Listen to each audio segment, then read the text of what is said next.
Imagine setting foot on Japanese soil in 1946 after years of combat.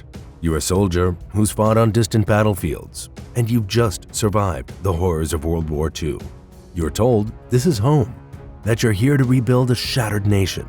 But what greets you is unrecognizable.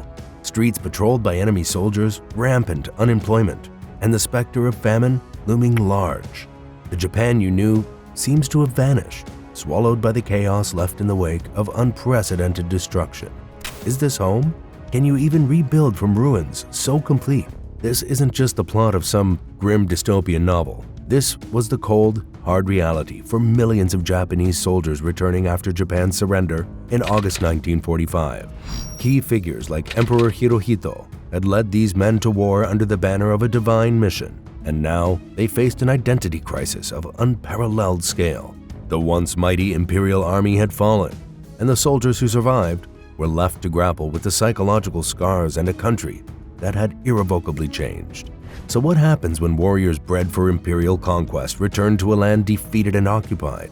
From the shattered Pacific Islands to the mainland of Asia, these men confronted challenges that went beyond mere physical survival.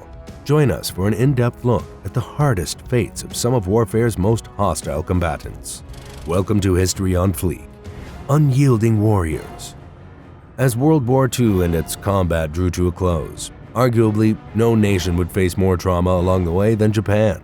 By July 1945, the Imperial Japanese forces could not mount the combat forces they once had, and Allied invasion was looming.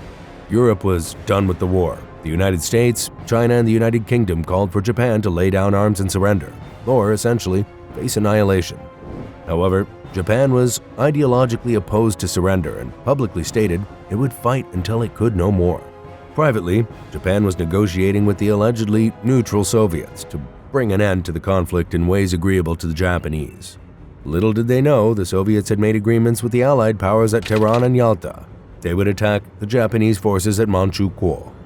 Within 3 days from August 6th to 9th, Imperial Japan's world fell apart. President Truman dropped the atomic bomb on Hiroshima. The Soviets declared war invading Manchukuo, and a second atomic bomb was dropped on Nagasaki. Over the following days, Emperor Hirohito heard rumors that the US had a stockpile of 100 atomic bombs, and despite a coup attempt to stop such, on the 15th of August, he announced the surrender of Japanese forces. While the war was over for Japan on August 15th and it would fall under occupation by Allied forces from the 28th, the war didn't end for many. Once ordered to lay down their arms, Japanese soldiers across Asia and the Pacific surrendered to the Allied American, British, and Soviet troops. This cannot be said for all, however. Japan became famous for its holdouts. These were soldiers of the Imperial Japanese Army who continued combat long after the war had ended and peace had been declared. Whether this was down to indoctrination or a lack of communication with superiors was dictated in individual cases. Some Imperial Army soldiers even acknowledged the surrender but continued to bear arms on ideological grounds. A few of the Imperial Army soldiers would go on to fight in the Korean War, Chinese Civil War, and the First Indochina War. Remarkably, the Japanese holdouts stayed in combat for years beyond the war's end. Years upon years. Yamakage Kufuku and Matsudo Rinsoki would surrender at Iwo Jima over 3 years after the war ended. Most famously, Hiro Onada and Teruo Nakamura would stay in combat for the next 28 years. Onada surrendered only after being relieved of duty by his commanding officer in Lubang, Philippines 28 years and 210 days after World War II ended.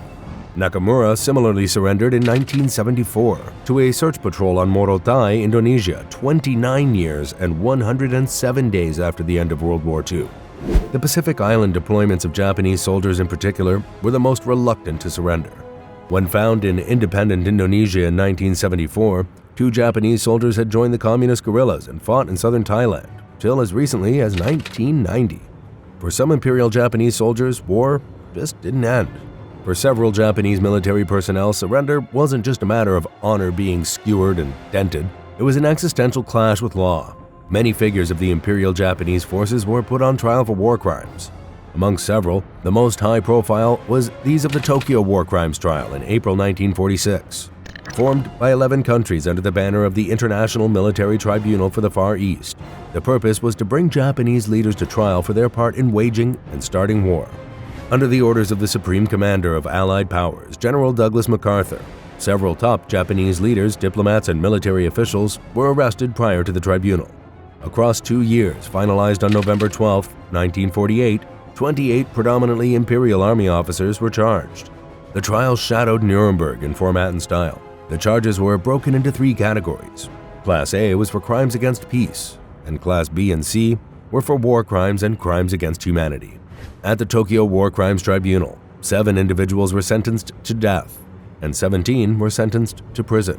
At tribunals across the world that would follow, including in the United States, the Netherlands, the United Kingdom, and Australia, numerous death sentences would be handed out. The Netherlands and the United Kingdom proved the most robust, with 236 and 223 deaths handed out accordingly.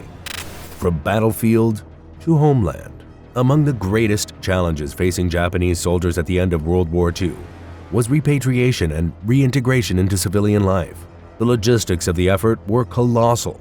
Once Japan had finally surrendered, there were over 5 million Japanese soldiers and nearly 2 million Japanese sailors being held as POWs by the Allied forces.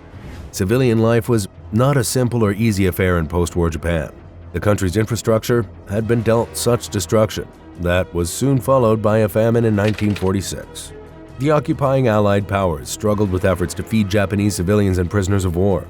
The presence of the Allied forces on their mainland left many Japanese people feeling they were living through a cultural Cold War. The logistical complexity of repatriating many Japanese soldiers and civilians abroad was an effort that took several years. Over 9 years, from 1945 to 1954, an entire 10% of the population, some 6,240,000 Japanese people, relocated to the mainland. At the same time, any non-Japanese residents living there faced deportation. A stirring of nationalist sentiment was behind the effort, with slogans speaking of reconstructing Japan with pure blood Japanese people. Though for so many, once returned to everyday life, it was far from a normal or comfortable experience. Life under Allied occupation till 1952 was tumultuous, hard for former soldiers already dealing with the pressures of returning to civilian life. A landscape of social stigma from the shame of surrender, rampant poverty, and unemployment made the transition even harder. In the years after the Allied forces abandoned their occupation of Japan, the economy would turn around and recover. Soldiers who had once found it an unwelcoming landscape and a profoundly difficult adaptation would reintegrate into the society they had fought for. However, that isn't to underplay or dismiss the psychological scars felt by many in the years that followed. Japanese soldiers found roles in what would be the Japanese self-defense forces. The Allied occupation brought profound changes to Japanese forces in civil service, police, and the military. Without a doubt, the biggest change brought to the country under Allied occupation was the Constitution of Japan. Article 9 of the Japanese Constitution made an incredible vow for the future of the country, that war would never be pursued as policy, and that Japan would never upkeep its own military. This would change dramatically, as the world did in the years preceding. The Cold War only built in reality and tension across the 1950s, and come 1954, the Japanese government saw every right and need to reinterpret Article 9. The self-defense forces were born this year, but soldiers used to the might and demands of the Imperial Army were in for a culture shock. Post-war Japan was a landscape based on a new vision of pacifism and restrictions thanks to the Constitution. Whether land, coastal, or air, the newly formed defense forces were limited in scale and scope to the imperial forces that took a profound change to the globe. Behind enemy lines. The signature of the Treaty of San Francisco in 1952 marked the official end of the war between Japan and Allied forces. This was not the reality for many Japanese soldiers, most presciently those who had been taken prisoner of war by the Allied forces. While the overwhelming majority of prisoners held by the British and Americans had been repatriated by 1947, over 80,000 of these prisoners would die before repatriation. Whether this was down to maltreatment or the unwell condition of the soldiers at the time of their capture remains a point of contention. China would take in over 1 million Japanese soldiers during their surrender, though fearing the worst, all accounts state they were treated fairly by the Chinese. This being said, as late as 1949, China still held as many as 60,000 Japanese prisoners of war, with many going on to fight in the Chinese Civil War.